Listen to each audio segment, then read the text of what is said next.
Hello, everyone. Today I wanted to talk about anxiety and depression at home, and one key factor that could be contributing to higher levels of anxiety and depression. So, I did a lot of reading and research, plus a lifetime of living the way I did um, most of my life with hoarders around and animals and things like that. So, your environment and everything around you plays a huge role on not only like how you feel or how you think or your emotional like anxiety, depression, but cortisone levels, like cortisol levels, like also your cortisol levels in your body. There are birds everywhere outside of my house. It's really great. I live in Florida and we really do have like birds and all kinds of animals all over the place, and they're just all over the place today. When I first came outside, there was a red-headed woodpecker with like a black body but white spots down its back, pecking on like plants on the ground over there, like wood that had fallen down from last hurricane over there.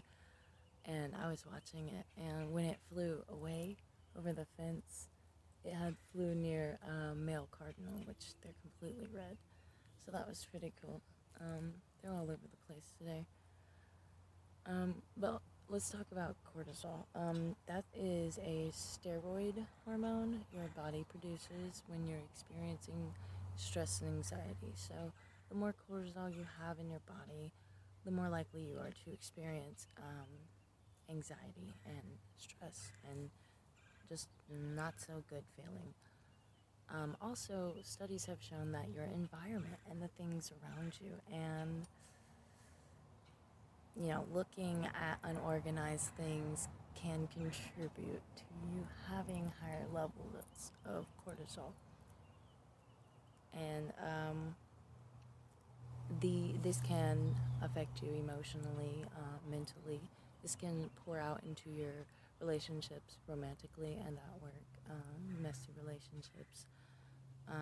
It can just ultimately raise your stress levels even if you don't realize that they're being risen. Like chronic depression plays a huge factor into this.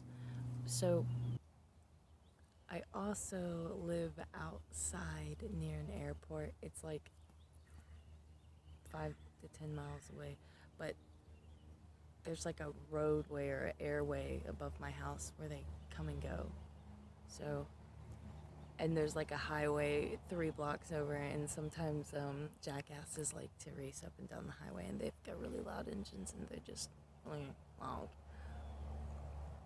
Or up and down the road. We live across from a lake, but people still do what they want to do, regardless. So, oops. So how do we bring down those cortisol levels? Like, how do you clean up your environment when you're depressed or you're experiencing anxiety? Like, that's pretty hard to do. I've been there, done that. I've actually came from like a hoarder's house, and then I moved back into one. I moved into a couple actually. So I've had a lot of practice on how to do it. And the number one thing I suggest to most people that are going through, oh, that was an eagle. There's like a group of eagles across the street this year, and that's never happened before. They dropped a fish in my backyard a couple weeks ago, which was really exciting, but I just heard one. Anyways, that sounds like a sad bird. But um, don't exhaust yourself. And that's really easy to do, especially if you walk into a house and like from floor to ceiling, it's just a bunch of crap. Boxes, things you haven't unpacked, things that you think you love but you don't use, blah blah blah. It's all over the place. Um, so the only way I was able to do this was I couldn't tackle it all at once. Of course, I was all by myself. When I did try, I would stress myself out to tears or ripping my hair out or doing some crazy stuff, or I would just not do it the next day. Like, no, I was too stressed out. Why would I do that again? Also, writing a list didn't help. So you need to take your time and take this big project and break it down into very small projects. Those projects should be broken down into their own little projects. Break it all down, like, and give yourself time. Give yourself time. Instead of making a long list, because that list is gonna roll out and hit the neighbors in the face, like, and then you're gonna get in trouble for littering. Write a reverse list. So start with an empty list, maybe list of the day, list of the week. I would do a list of the day and a list of the week, and then a big list of the month, list of the year. Like, you want to keep track of these things. That way, when you're feeling down, you can go back and look at things that you have made progress. Even if it's small progress, write it down. If it's something you didn't do yesterday, just write it down. That's your progress. Add it in as after you finish. So you've got this list of accomplishments rather than this list of like to-dos. That's overwhelming to just look at. That makes your stress and anxiety go up, and this is not what that video is about. Like, if you want those videos, go watch the news.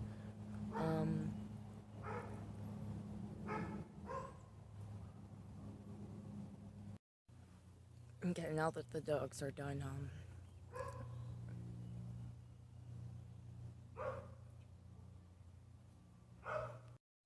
okay, but you want to work on the areas that you see first, like the bathroom, the kitchen, the bedroom. Those are going to affect you the most. You want to just do those, but you cannot forget about the areas you don't see.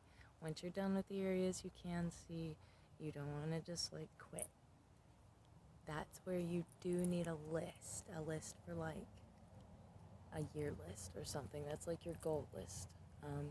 We could talk about that in another video, but you don't want to forget about the things you don't see. Those dogs are just so happy today. Also reward yourself. Make yourself part of that list. Like, pamper yourself. Reward yourself. Do your nails, like your toenails one night. Do your fingernails one night, dude. Take a hot bath every time you do enough or a lot. Especially if you're hurting your back or your knees. But do enough where there's going to be a little bit of change every single day. And the reason why you need to do this, because spiritually, like, this energy is stagnant, and it's causing you to have stagnant energy in your house, and you want a good flow of fresh energy, like, constantly to and from. So that might mean you need to get rid of some stuff. You might need to throw stuff away. Yes, throw it away if you're not going to use it, if you haven't used it. If you think, oh, well, I need this because I might use it, that mindset is holding you back a lot more than what you think, and that is something I will go into explaining as my videos progress. I want to do this slowly or at a slow pace. That way new people or anybody that's never heard of this before can keep up.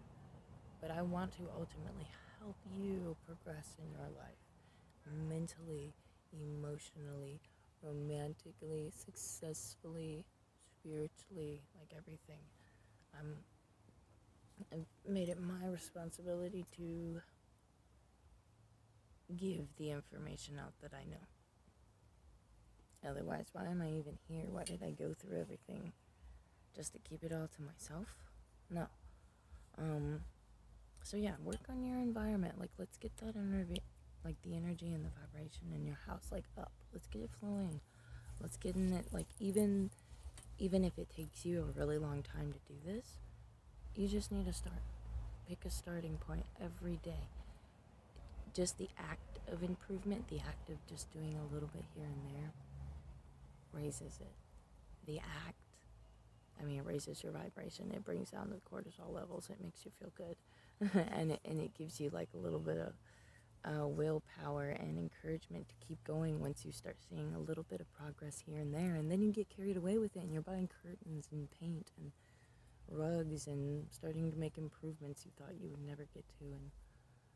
And that's a good starting point, I think, for everybody. I think one of the main problems or questions I get asked is, how can I be more spiritual? Well, we've got to work on the anxiety and the depression first, because you don't want anything spiritual coming through while you're in that state.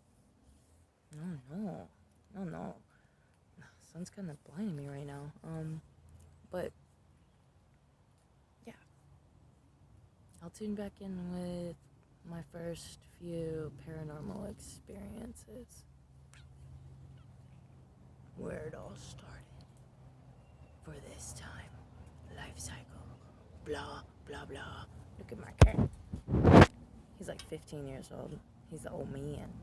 His name is Player. My little brother named him. Good day. And go clean the bathroom.